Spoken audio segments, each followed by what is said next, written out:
Olá, seja muito bem-vindo, bem-vinda a mais um Que Tem Vaga. Meu convidado de hoje é o Eric Adami, diretor comercial da Minha Biblioteca. Seja muito bem-vindo, Eric. Muito obrigado, é um grande prazer.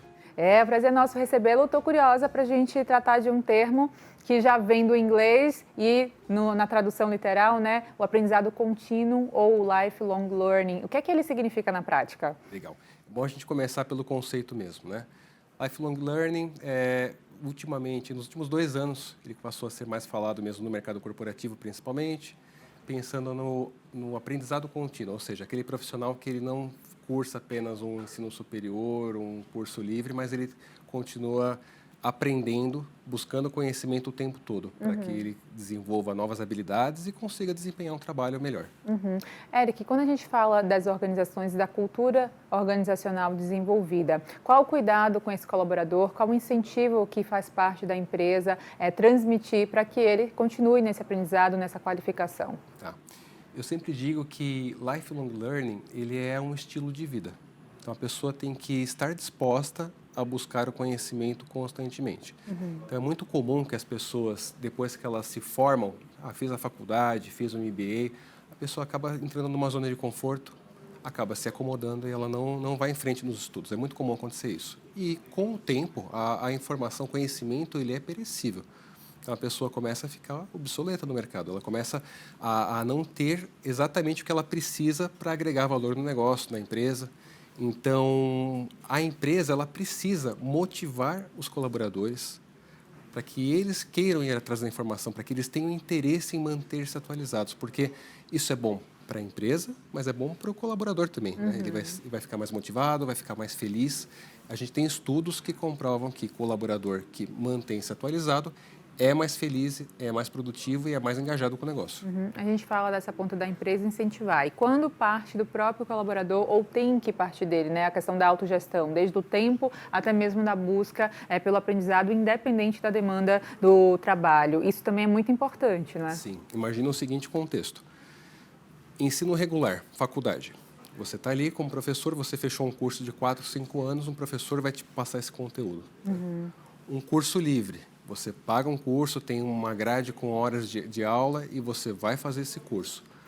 Você não pode depender desses dois tipos de ensino para se manter atualizado, porque senão você não tem tempo para fazer isso durante a sua vida e às vezes nem condições financeiras para isso. Aí você tem que apelar para fontes alternativas de conhecimento, que seria uma terceira via, que é livros, por exemplo.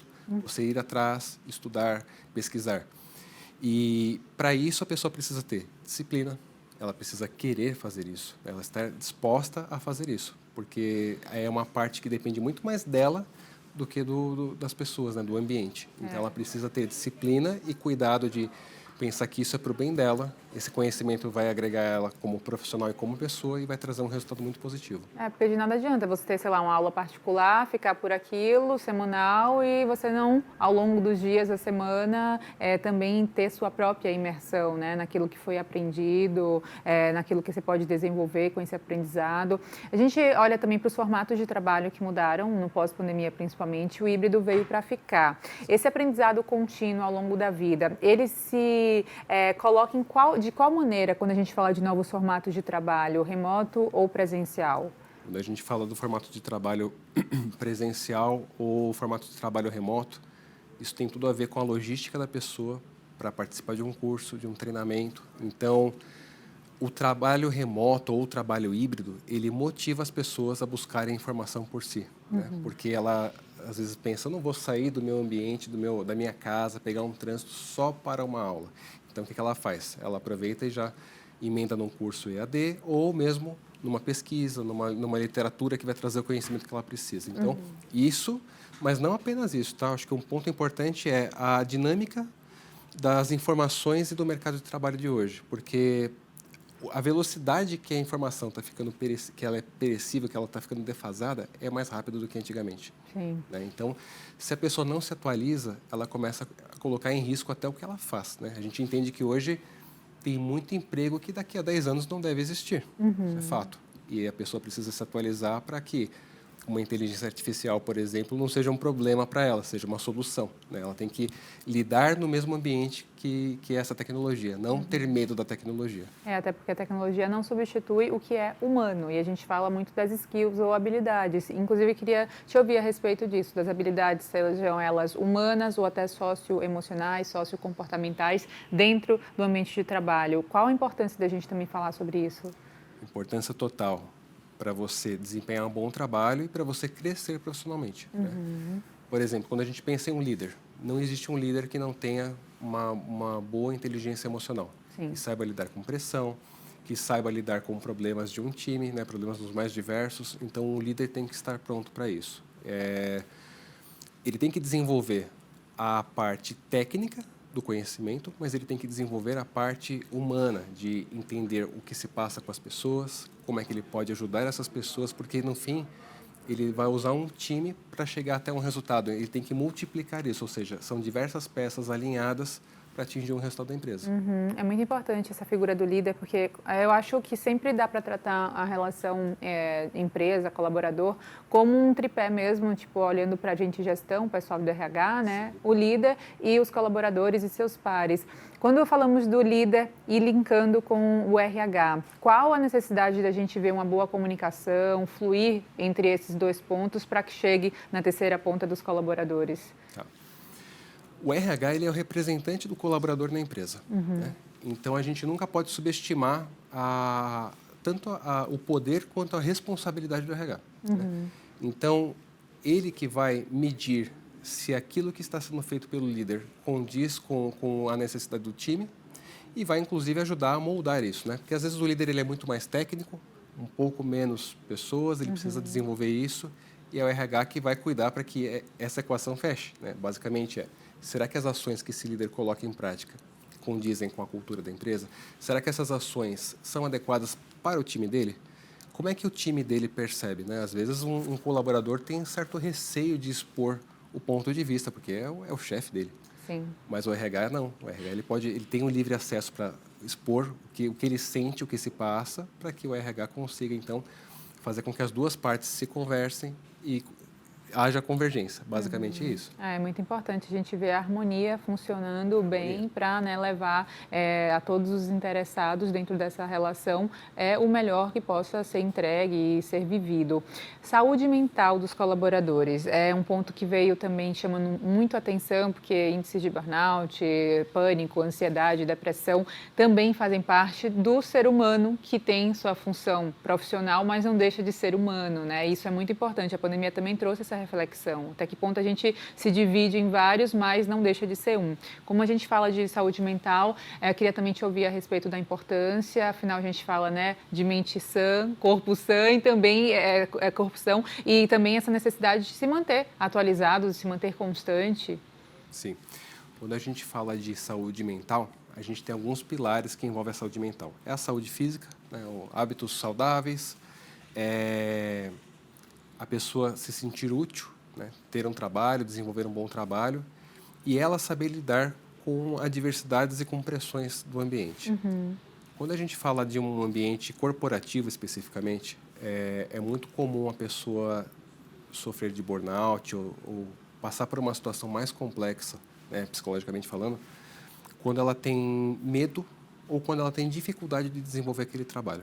E como é que você tira o medo e a dificuldade? Através do aprendizado, porque quanto mais você aprende sobre o assunto, melhor você é desenvolvendo aquele trabalho, ou seja, melhor é o resultado, a pessoa se sente mais confiante, ela vai fazer o trabalho com mais velocidade, com mais qualidade, e além disso, ela não vai ter medo, porque ela sabe o que ela está fazendo, ela conhece, ela estudou sobre isso. Então, o aprendizado contínuo, ele faz da pessoa ser mais confiante, ser mais engajada e, com certeza, isso resulta num trabalho de mais qualidade. Claro, e é um impacto positivo em cadeia mesmo que a gente segue observando.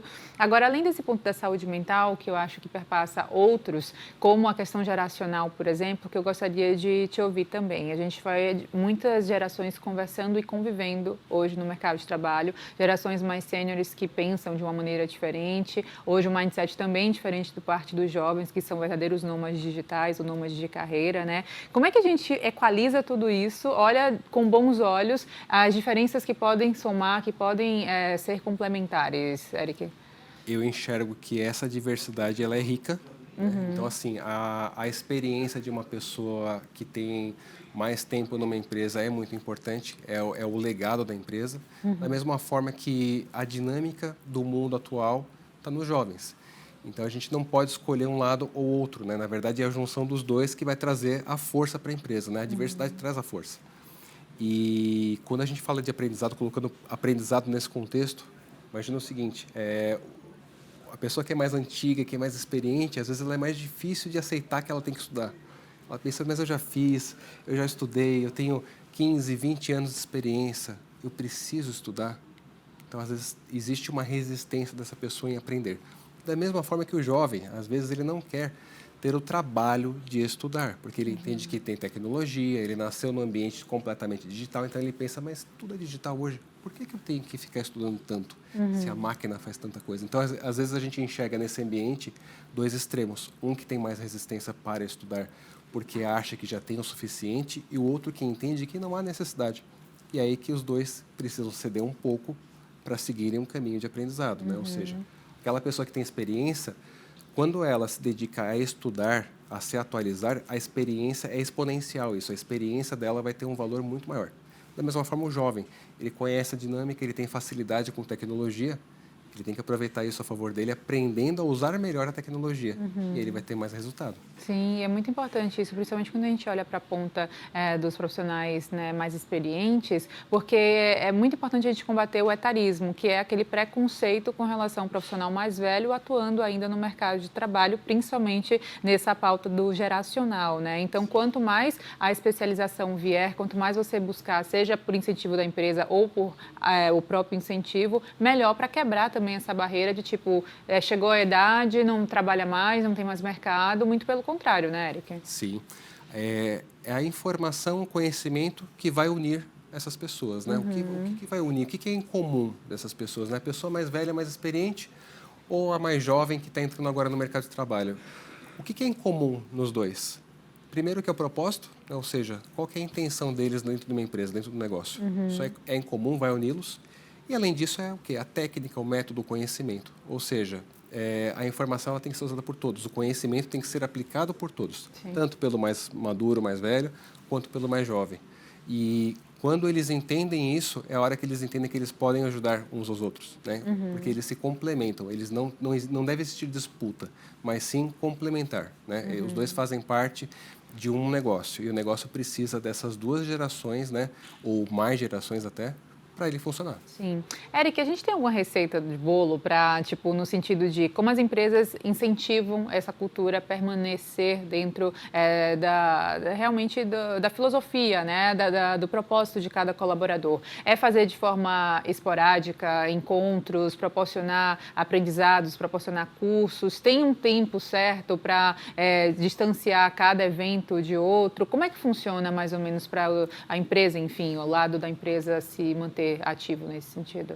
Eu não digo receita de bolo no sentido de tempo, né? Porque vai depender muito de cada negócio. Né? Tem negócios que você vai ter mais tempo para desenvolver isso, alguns outros negócios é mais difícil você fazer algum tipo de encontro ou ação, até se o negócio se é uma empresa que tem um negócio híbrido, se é um negócio presencial, enfim, tudo isso impacta. Agora, existem iniciativas e pessoas que fazem parte desse processo. Né? Primeiro ponto, o RH da empresa. Quem cuida da área de gente? Essa pessoa ela tem que estar determinada a dar valor e importância ao desenvolvimento dos colaboradores. Tá. Né? E segundo ponto, o líder. O líder ele é sempre o espelho de todo o restante. Então, se o líder der o exemplo, né, se ele é uma pessoa que se atualiza, se ele é uma pessoa que demonstra interesse, tanto consigo mesmo quanto com o negócio, né, estudando, lendo, se informando, se atualizando, ele consegue passar isso para o time, porque o time enxerga isso como uma coisa boa. E a gente nunca pode duvidar do poder que um líder tem no time, o poder de influência, porque as pessoas normalmente olham para o líder e pensam, um dia eu quero chegar lá. E se ela enxerga você fazendo isso, ela vai ter um motivo a mais para correr atrás disso. Né? Lógico, situações do dia a dia ajudam. Por exemplo, você ter um time, mesmo que não seja um liderado seu, mas que seja um par, você puxar um assunto sobre um tema fora do seu contexto, isso é importante, porque força a pessoa a puxar ali no repertório dela alguma coisa que ela não conhece ou é interesse dela de buscar essa informação. Então, isso é bem legal. Sair da própria bolha e também visitar conhecimentos mais gerais que sempre são bem-vindos, né? Para você poder navegar em qualquer ambiente, em qualquer tipo de assunto. Por falar nisso, networking, é muito importante também a gente ver a força de você manter a cadeia de contatos, a rede de contatos ativa, não só quando você precisa ou quando pensa em transição de carreira, mas constantemente, né? Porque caso precise, você está ali já ativo nesse meio. Quais são as dicas que você poderia compartilhar sobre isso? Primeiro ponto. Não adianta você sumir e de repente aparecer e falar oi sumido no seu LinkedIn, na sua rede social. Não adianta fazer isso. Isso não é bom. Network é algo que você constrói, ou seja, exige tempo, dedicação, né, e doação. Eu acho que a melhor forma de você fazer network é doar do seu conhecimento, do seu tempo. Eu não enxergo a melhor forma de você crescer em qualquer coisa na vida se você não fizer antes uma doação, uma concessão. Claro. Então, para mim, o que é o network? É você colocar o seu conhecimento, o seu tempo e sua atenção a dispor de pessoas que você talvez nem conheça, mas para elas entenderem que você é um ponto de confiança e um ponto que vai agregar para elas ali valor para o negócio ou valor para a vida pessoal, não importa. Porque em algum momento o mercado ele é uma bolha, ele é pequeno. Em algum momento você vai encontrar essa pessoa numa empresa, ela vai ser um fornecedor ou um cliente seu, ou você vai ter alguma relação com essa pessoa. Ou até amizade, tá? Às vezes o network, ele sai do mundo dos negócios e vira uma amizade, e uma amizade bacana, sadia, saudável, porque são pessoas que têm o mesmo ponto de vista, gostam as afinidades são as mesmas, né? Então, network é isso, é doação constante. Você sempre se doando, se colocando à disposição, que o resto retorna. Pois é, e a gente tem dois cenários que a gente pode atrelar a essa necessidade de, né, constância, que é ou você ter uma transição de carreira trocando literalmente de rumo, ou você seguindo no mesmo setor, enfim, mas trocando de empresa. São dois tipos de trabalho diferentes para se fazer com relação a essa transição, né, Eric? Exato. Isso acontece muito porque hoje, mais do que nunca, a gente tem um mercado que ele olha muito para habilidades e menos para formação. Então, se a gente pega o mercado antigamente, você é formado em administração. Ou seja, eu tenho aqui um administrador que ele vai compor a minha necessidade aqui, as minhas habilidades, os meus talentos da empresa com a função dele. Só que, hoje em dia, cada vez mais você precisa de habilidades muito específicas. Você precisa de alguém que saiba programar PHP. Eu preciso de alguém que saiba fazer um treinamento de um assunto, de um tema muito específico. E aí as habilidades, elas não fazem parte da grade que a gente tem hoje de ensino, né? Então, a grade de ensino é basicamente em cima de um curso. E aí a pessoa tem que desenvolver habilidades, por quê? Ela vai transitar por diversas áreas. Eu mesmo já trabalhei em segmentos diversos e eu sei que são as minhas habilidades que são contratadas. Não é a minha formação, mas as minhas habilidades, que é a minha capacidade de lidar com alguma situação ou de levar uma solução. Claro, é muito importante isso, ficar atento e se programar, porque planejamento de carreira também é um tópico muito importante, seja de você, dentro ainda da sua autogestão, fazer ou esperando empresas que possam ter esse planejamento, né? Aqui temos um teto, depois aqui não tem mais para onde subir ou ir, enfim, é muito importante também ter essa noção de o que a empresa oferece e do que você está buscando. Sim. Planejamento de carreira, Lene, eu diria que, na verdade, é um planejamento de vida. Sim. Tá? A gente não pode ter aquela mentalidade de deixa a vida me levar. Isso só funciona na música. Isso não funciona na vida. Então, a pessoa ela tem que tomar as rédeas, ela tem que ser a protagonista da vida dela. Né? Onde você quer chegar?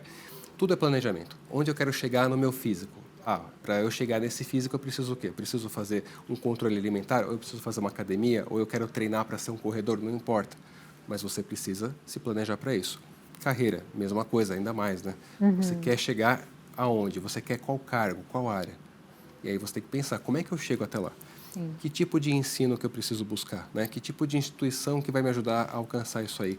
Qual o tipo de network que eu tenho que desenvolver para alcançar esse objetivo? Então, assim, tem que fazer essa análise para você se planejar e ter a certeza de que tudo que você está fazendo vai te levar para esse objetivo. Eu acho que esse é o ponto principal, você conseguir entender que as ações que você faz hoje te levam até onde você quer chegar. Sim, é muito importante esse pensamento, essa responsabilidade com a própria vida, com a própria dinâmica. Eric, quando a gente olha, principalmente números agora mais recentes que foram divulgados com relação à empregabilidade, desde 2014 a gente não tem um índice de desemprego tão baixo, felizmente, né? A gente fala de índice de empregabilidade formal e também informal, tanto CAGED quanto PNAD. Quando a gente fala do aprendizado, seja para essa vaga formal, seja para a informalidade, principalmente na figura dos empreendedores.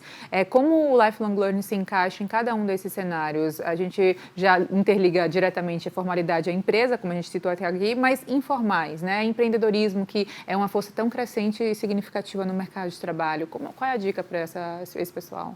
Quando a gente fala do ambiente corporativo, é um pouco óbvio. A gente sabe que manter-se atualizado é importante porque existe o quê? Concorrência. Sim. É muito comum a concorrência no ambiente de trabalho. Quando a gente vai pensando em carreira, crescimento, quanto maior o cargo que você busca, menor é o número de vagas, maior é a concorrência. Então, tem que estar atualizado para conseguir conquistar aquilo. Quando a gente vai para a esfera dos empreendedores, para o prestador de serviço, né, que está ali no mercado com clientes, a situação é um pouco diferente, porque ele precisa estar atualizado para ele conseguir oferecer um serviço de qualidade e, normalmente, quando ele é empreendedor, ele não tem a estrutura de uma grande empresa.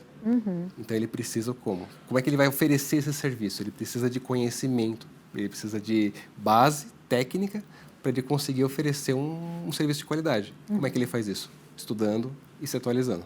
Como manter o MEI ativo, como manter meu CNPJ ali sobrevivendo, porque os desafios são gigantescos, né? Você administrar o caixa, os produtos, a venda, enfim. E o mundo é ligado também ao digital, que é o físico com o digital, para quem trabalha com varejo, o e-commerce. Também é muito importante você ficar atento a essas evoluções do mercado, né? Sim. O mercado digital, ele não é um passageiro. Né? Sim. Ele veio para ficar. E aí você tem que pensar, como é que o meu negócio vai se encaixar dentro do digital? Mas não é só um negócio, né? A gente tem dois mundos de novo, né? O empreendedor, ele tem que levar o negócio dele para o digital. A gente viu isso na época da pandemia. Quando veio a pandemia, o pessoal precisou fazer isso com velocidade para não perder negócios. E quando a gente fala do colaborador, o digital também entra, porque ele entra como ferramenta, como solução. Então, tem muita gente que, quando a gente fala de inteligência artificial, muita gente fala assim, puxa, isso aqui vai tomar meu emprego? Será que isso aqui vai me prejudicar um dia? Talvez. Mas se você souber usar isso a seu favor, não. Né? Então, assim, você tem que aprender a usar essa ferramenta, né? Não ter medo dela. Aprender a usar a tecnologia, porque o digital, ele veio, ele vai ficar, e não adianta você pensar que isso é passageiro, não é. Cada vez mais é uma realidade do mercado. Sim. Vou falar em realidade do mercado, realidade para os jovens que ainda ou estão prestes a entrar no mercado ou estão decidindo curso para graduação, né? É um momento que é desafiador, todo mundo passa por isso, tipo, o que é que eu vou ser quando crescer? E literalmente essa pergunta nos persegue até uma definição, ou até mesmo que você acha que é definição e depois você troca, enfim, tudo bem, é a vida. Mas para esse jovem, qual a dica que você compartilha também? Porque são os momentos desafiadores de pensamento, de definições, enfim, qual o seu olhar a respeito? Primeiro ponto, né? Eu já passei por essa fase e a melhor dica que eu tenho para o jovem é para ele não ficar parado. Então, o primeiro ponto é manter-se em movimento. Está na dúvida de qual curso vai fazer? Procura um curso que você goste mais. Não é o perfeito, mas é o que você gosta mais. E vai em frente e aprende. Esse é o primeiro ponto, porque a gente não pode, na dúvida, ficar imóvel. Eu acho que esse é um grande problema do jovem, né? Ele está com dúvida e, na dúvida, ele não faz nada. Na verdade, tem que ser o inverso. Começa a fazer alguma coisa, porque você vai descobrindo no decorrer do caminho. Então, às vezes, você começa a fazer um curso, arruma um estágio, arruma um primeiro emprego e, de repente, ele vai ter contato com pessoas e com ambientes que ele não conhecia e aí ele vai se descobrir. Como? Em jogo, né? As respostas não vêm da reflexão, elas vêm da experiência. Ou seja, a pessoa tem que estar envolvida naquele ambiente para ela encontrar a resposta. Para entender mesmo se encaixa ou recalcula a rota e está tudo certo também, né? A culpa não pode sobrepor, no caso, a necessidade de tentar, de testar e ver se sim, se não. Quando a gente fala do cenário internacional, existe algum país que a gente olha como referência? Como é que está o Brasil num comparativo possível entre, sei lá, Estados Unidos, Europa? Qual a sua visão? O Brasil está bem posicionado como mão de obra, até por conta do câmbio, né? O câmbio está bem favorável, então é muito comum empresas, principalmente da Europa e dos Estados Unidos da América do Norte em geral, contratarem mão de obra brasileira. É muito comum isso. Quando a gente fala de mão de obra em tecnologia, então mais ainda, né? Mas isso também não é um benefício só nosso. Na verdade, tem outros países que concorrem com o Brasil nisso. Se a gente pegar a Índia, por exemplo, a Índia oferece mão de obra às vezes tão boa quanto, ou até melhor em alguns aspectos que o Brasil, e num preço às vezes até mais competitivo. Então, a facilidade desse trabalho remoto, ela traz uma competitividade que já começa a passar do continente, né, de um continente para outro. Então, por isso que é importante a pessoa não se acomodar e estudar, porque é isso que vai diferenciar ela, não importa se é dentro do Brasil ou fora.